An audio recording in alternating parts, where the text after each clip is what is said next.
بسم اللہ الرحمن الرحیم۔ سوال نمبر 120 فرماتے ہیں متى يجوز الاعمال والالغاء فی افعال القلوب، کب افعال قلوب میں عمل دینا اور الغاء کرنا جائز ہے؟ جواب نمبر 120 انما تصرف من افعال القلوب، تحقیق کی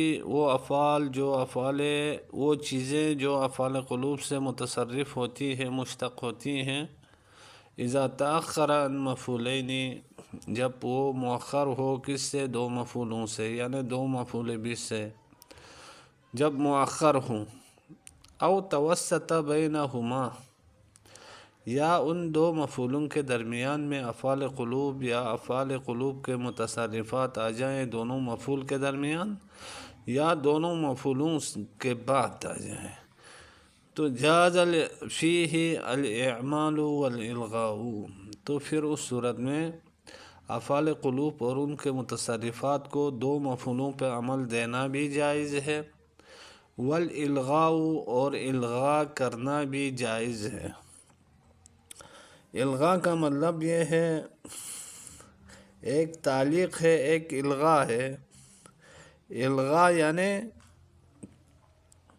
افعال قلوب کو ہم لفظاً عمل سے باطل کرنا ہے اور ہم معناً عمل کو باطل کرنا ہے، یعنی محلاً، دونوں صورتوں میں عمل کو باطل کرنا، اس کو کہتے ہیں الغاء۔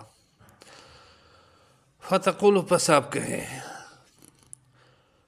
مع الاعمال، افعال قلوب کو عمل دینے کی صورت میں، آتیا تعلمون الموت، تم لوگ جانتے ہو موت کے آنے کو، یا تم لوگ یقین رکھتے ہو موت کے آنے کو۔ آتین یہ کیا ہے؟ مفعول ثانی ہے، مقدم ہے، تعلمون فعل، اور اندر ضمیر جو ہے اس کے لیے فاعل،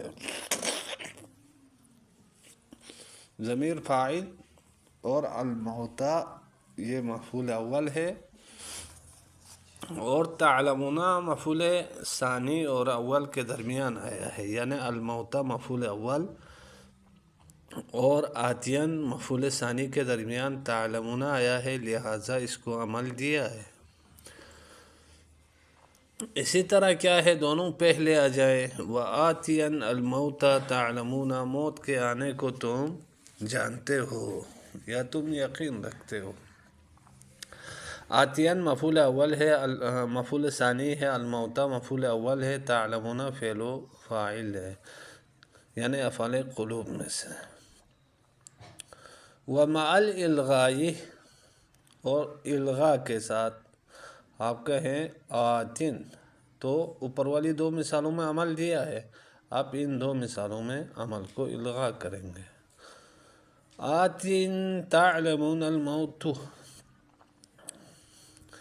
تم جانتے ہو موت کے آنے کو، وآتن الموت تعلمون، اور موت آنے والے ہیں، آنے والی ہے، اس کو تم جانتے ہو۔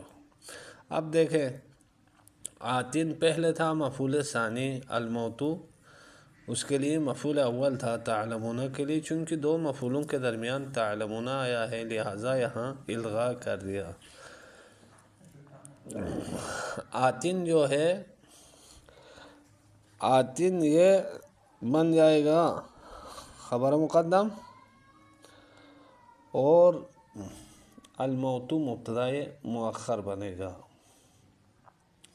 اور تعلمون مفعولوں پہ عمل کرنے سے الغاء ہو گیا، تعلمون فعل و فاعل ختم۔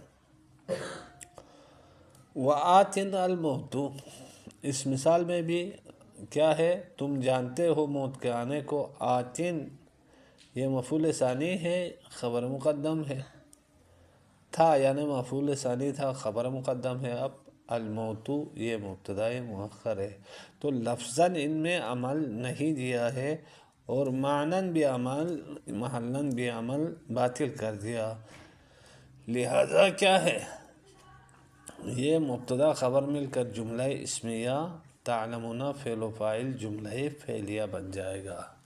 یعنی لفظاً اور محلاً عمل باطل کرنے کو یا معناً عمل باطل کرنے کو الغاء کہتے ہیں، لیکن تعلیق میں معناً عمل دینا واجب ہے لیکن لفظاً عمل سے تعلیق کر دیا جاتا ہے۔ ٹھیک ہو گیا۔ اگلا سوال ہے سوال نمبر 121۔ 121 میں فرماتے ہیں متى تعلق افعال القلوب یعنی العمل، ہاں کب کیا ہے افعال قلوب عمل سے تعلیق ہوتے ہیں، یعنی لفظاً عمل کو باطل کرنا، معناً عمل کرنا۔ ٹھیک ہو گیا۔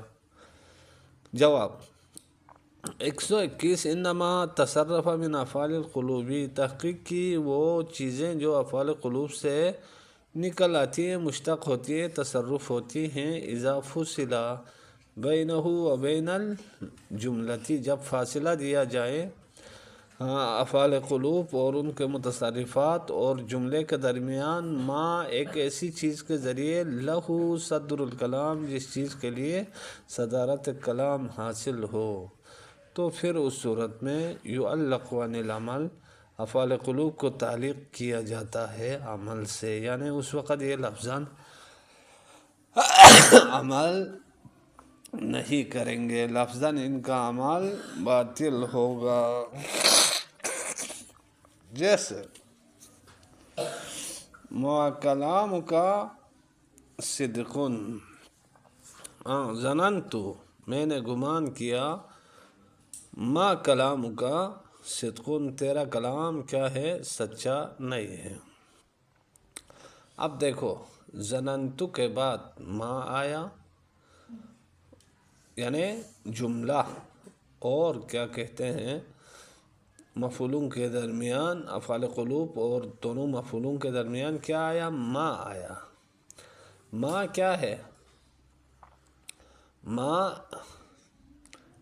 نافیہ ہے، صدارت طلب ہے، کلام و مضاف کا مضاف الیہ مبتدا، صدقن جو ہے اس کی خبر، مبتدا خبر مل کر جملہ اسمیہ خبریہ ہے۔ اچھا تو اب کیا ہے، ظننتو نے ما درمیان میں آیا، دو مفعول اور ظننتو کے درمیان، لہٰذا یہاں تعلیق کیا گیا، ظننتو کو عمل لفظاً نہیں دیا، اسی لیے کلاموں کا مبتدا بن گیا، صدقن اس کی خبر بن گئی۔ وصلی اللہ علی محمد۔